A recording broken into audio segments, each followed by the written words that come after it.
Hindi humarap sa pagdinig ng Senado ang 8 sa 15 kontraktor na may pinakamaraming flood control project sa bansa.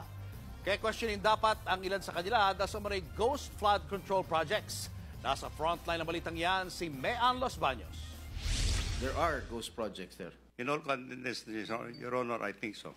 Umami na mismo si DPWH Secretary Manuel Bonoan na nagkakaroon talaga ng ghost flood control projects base raw sa impormasyong nakarating sa kanila. Sa pagsisimula ng pagdinig ng Senate Blue Ribbon Committee tungkol sa umunoy anomalya at katiwalian sa flood control projects, sinabi ni Senator Jinggoy Estrada na may ghost projects sa Bulacan, partikular sa Kalumpit, Malolos at Hagonoy. Ang contractor daw ng mga ito ay ang Wawaw Builders Corporation. Kabilang ang Wawaw Builders sa listahang inilabas ni Pangulong Bongbong Marcos na top 15 contractors na may pinakamaraming flood control projects sa bansa. Ang tanong, may ginagawa ba ang mga contractor ng ghost flood control projects ngayong nabulgar na ang